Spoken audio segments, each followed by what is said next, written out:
ಮೇಕೆದಾಟ್ ಮತ್ತೆ ಮತ್ತೆ ತಮಿಳುನಾಡಿನಲ್ಲಿ ದ್ವೇಷ ಕೋಪತಾಪಗಳು ಮಾಡ್ತಾ ಇದ್ದಾರೆ. ತಮಿಳುನಾಡಿನ ಎಲ್ಲ ರಾಜಕಾರಣಿಗಳು, ಅಲ್ಲಿರುವ ಎಲ್ಲ ರಾಜಕಾರಣಿಗಳು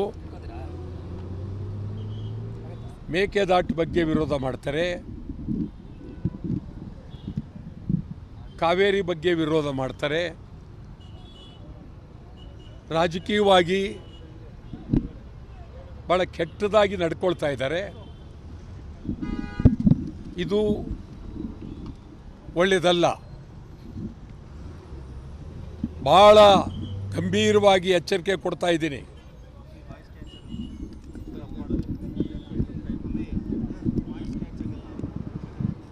ನೀವು ಮೇಕೆದಾಟನ್ನ ರಾಜಕೀಯ ಮಾಡಬೇಡಿ.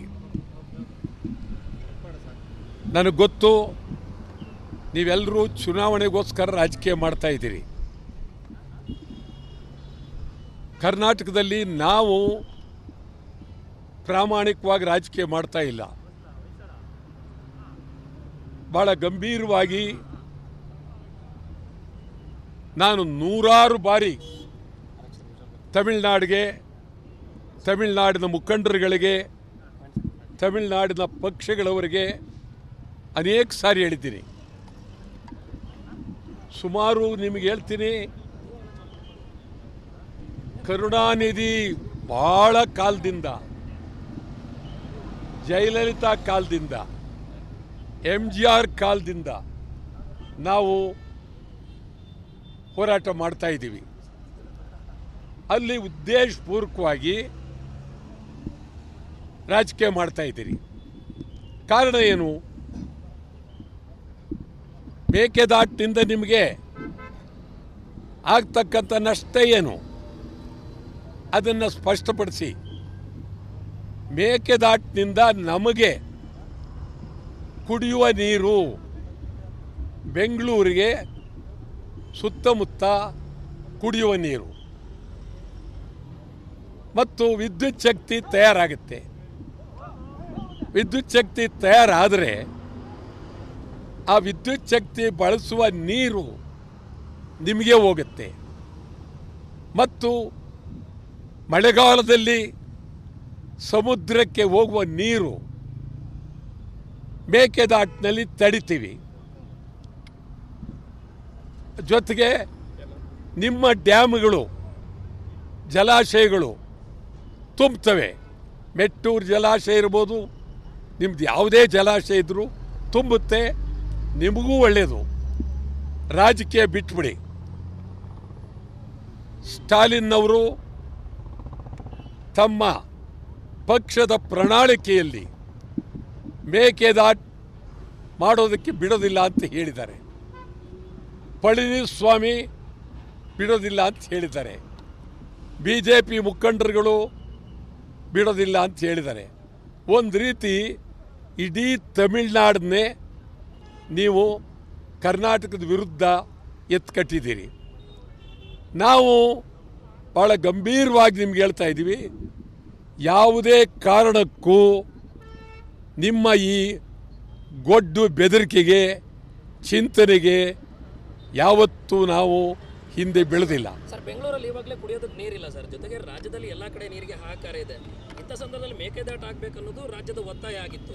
ಆದರೆ ಈ ಹಿಂದೆ ಪ್ರತಿಭಟನೆ ಮಾಡಿದವರು ಕೂಡ ಎಲ್ಲ ಈಗ ಸೈಲೆಂಟ್ ಆಗಿದ್ದಾರೆ. ವಾಟಾಳ್ ನಾಗರಾಜ್ ಅವರೊಬ್ಬರು ಕೂಡ ಎಲ್ಲದಕ್ಕೂ ಹೋರಾಟಕ್ಕೆ ಮುಂದೆ ಬರ್ತಾರೆ, ಅವ್ರ ಜೊತೆ ಕನ್ನಡ ಕಟ್ಕೊಂಡು. ನನ್ನ ಜೀವನವೇ ಕನ್ನಡಕ್ಕಾಗಿ, ನನ್ನ ಜೀವನವೇ ನಾಡಿಗಾಗಿ. ಇದು ತಮಿಳುನಾಡಿಗೂ ಗೊತ್ತು, ಈ ದೇಶಕ್ಕೂ ಗೊತ್ತು, ಎಲ್ಲರಿಗೂ ಗೊತ್ತು.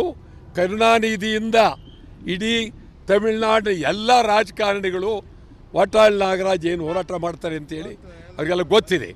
ತಾವು ಹೇಳಿದ್ದು ನಿಜ. ಇವತ್ತು ಬೆಂಗಳೂರಿನಲ್ಲಿ ನೀರಿಲ್ಲ. ಈ ಬೆಂಗಳೂರಿನಲ್ಲಿ ತಮಿಳರು ಇದ್ದಾರೆ. ಸ್ಟಾಲಿನ್ನವರೇ, ತಮಿಳರನ್ನೆಲ್ಲ ಕರೆಸ್ಕೊಳ್ತೀರಾ? ದೊಡ್ಡ ದೊಡ್ಡ ವಾಹನಗಳು, ರೈಲುಗಳು ಎಲ್ಲ ತಮಿಳರು ತಮಿಳ್ನಾಡು ಬಂದ್ಬಿಡಿ ಅಂತ ಹೇಳಿ ಕರೆಸ್ಕೊಳ್ತೀರಾ? ಹೇಳಿ. ಇವೆಲ್ಲ ಬೇಡ. ನೀವು ಗಂಭೀರವಾಗಿ ಮೇಕೆದಾಟು ಬಗ್ಗೆ ಯಾವುದೇ ವಿರೋಧವನ್ನು ಮಾಡಬಾರ್ದು. ಕರ್ನಾಟಕ ಸರ್ಕಾರ ನೀವು ಸುಮ್ಮನೆ ನಿಮಗೆ ಹೇಳೋದು ಅದರ ಸತ್ಯನ ಸ್ಟಾಲಿನ್ ಕೇಳಿದಷ್ಟು ನೀರು ಬಿಟ್ಟೇ ಬಿಟ್ರು. ಇವತ್ತು ನಮ್ಗೆ ಆಗ್ತಾ ಇರೋದು ನೋವೇನು ಅಂತಂದರೆ, ಭಾಳ ಗಂಭೀರವಾಗಿ ಕೃಷ್ಣರಾಜ ಸಾಗರದ ನೀರು ಬೆಂಗಳೂರು, ಮಂಡ್ಯ, ಚಾಮರಾಜನಗರ, ಮೈಸೂರು ಸೇರಿದಂತೆ ಕುಡಿಯೋ ನೀರಿಗೆ ನೀರನ್ನು ಇಟ್ಕೊಳ್ಳದೆ ಸ್ಟಾಲಿನ್ಗೋಸ್ಕರ, ರಾಜಕೀಯಕ್ಕೋಸ್ಕರ, ಬದುಕೋಕ್ಕೋಸ್ಕರ ಆಗಲೇ ನೀರು ಬಿಟ್ಬಿಟ್ರು. ನಮಗೆ ಇಲ್ಲಿ ನಿರ್ವಹಣಾ ಸಮಿತಿ, ಪ್ರಾಧಿಕಾರ ಅವೆರಡು ತಮಿಳ್ನಾಡಿನ ಏಜೆಂಟ್ರುಗಳು. ಅವ್ರು ಹೇಳ್ದಂಗೆ ಕರ್ನಾಟಕದವರು ನೀರು ಬಿಟ್ಟರು. ಬಿಡಬಾರ್ದಾಗಿತ್ತು.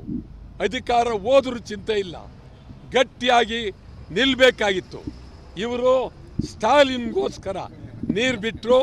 ಇವತ್ತು ನಮಗೆ ಕಣ್ಣೀರಾಗಿದೆ. ಯಾವುದೇ ಕಾರಣಕ್ಕೆ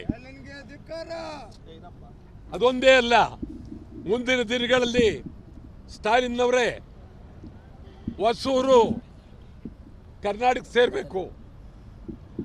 ನಾನೀಗಾಗಲೇ ಹೋರಾಟ ಮಾಡಿದ್ದೇವೆ. ತಾಳ್ವಾಡಿ ಕರ್ನಾಟಕ ಸೇರಬೇಕು, ನೀಲಗಿರಿ ಕರ್ನಾಟಕ ಸೇರಬೇಕು. ಆಟ ಆಡೋಕ್ಕೆ ಹೋಗಬೇಡಿ, ಬಾಲ ಬಿಚ್ಚೋಕೆ ಹೋಗಬೇಡಿ. ಬಾಲ ಬಿಚ್ಚಿದ್ರಿ ಸರ್, ಪ್ರಾಧಿಕಾರ 2.5 TMC ನ ಮಾರ್ಚ್ ಮತ್ತು ಏಪ್ರಿಲ್ ತಿಂಗಳಲ್ಲಿ ಬಿಡಬೇಕು ಅಂತ ಹೇಳಿದ್ರೆ ಮಾರ್ಚ್ ತಿಂಗಳಲ್ಲಿ ಆಲ್ರೆಡಿ ಬಿಟ್ಟಿದ್ದಾರೆ. ಈಗ ಇನ್ನೂ ಒಂದು 2.5 TMC ನ ಮುಂದಿನ ತಿಂಗಳು ಬಿಡಬೇಕು. ಇದಕ್ಕೆ ತಮ್ಮ ಹೋರಾಟ ಹೇಗಿರುತ್ತೆ? ಅನಂತರ ಪಾದಯಾತ್ರೆ ಮಾಡಿದಂಥವ್ರನ್ನ INDIA ಒಕ್ಕೂಟದಲ್ಲಿ ಇರ್ತಕ್ಕಂಥವ್ರನ್ನ ಅವ್ರ ಪ್ರಣಾಳಿಕೆಯಲ್ಲಿ ಘೋಷಣೆ ಮಾಡ್ತಾರೆ. ಆದರೆ ಇಲ್ಲಿನ ಮುಖ್ಯಮಂತ್ರಿ ಆಗಿರ್ಬೋದು, ಅಂದರೆ ಉಪಮುಖ್ಯಮಂತ್ರಿಗಳು ಪಾದಯಾತ್ರೆ ಮಾಡಿದಂಥವ್ರು ಅವ್ರು ಮಾತನಾಡ್ತಾನೆ ಇಲ್ಲ. ಅದಕ್ಕೆ ಏನು ಹೇಳ್ತೀರಿ ಸರ್? ಹೌದು, ಅವರು ನಮ್ಮ ರಾಜ್ಯದ ತಾವು ಕೇಳಿದ್ದು ಭಾಳ ಅದ್ಭುತವಾದಂಥ ಪ್ರಶ್ನೆ. ನಮ್ಮ ರಾಜ್ಯದ ಉಪಮುಖ್ಯಮಂತ್ರಿ ಅವರು ಪಾದಯಾತ್ರೆ ಮಾಡಿದ್ರು. ಈಗ ಅವರ ಪಾದಯಾತ್ರೆಯಿಂದ ಮರೆತಿದ್ದಾರೆ. ಅವರೇ ಮರೆತಿದ್ದಾರೆ. ಅವರೇ ನೀರು ಬಿಟ್ಟಿರೋದು. ತಮಿಳ್ನಾಡಿಗೆ ನೀರು ಬಿಟ್ಟವರೇ ಅವರು. ಈ ದೃಷ್ಟಿಯಿಂದ ಇದು ರಾಜಕೀಯವಾಗಿ ತಮಿಳ್ನಾಡಿನಲ್ಲಿ DMKಗೆ ಬೆಂಬಲ ಕೊಟ್ಟಿದ್ದಾರೆ. ಇದು ನಿಜಕ್ಕೂ ಅತ್ಯಂತ ಅಗೌರವ. ನಾನು ಇನ್ನೂ ಒಂದು ಮುಂದೋಗಿ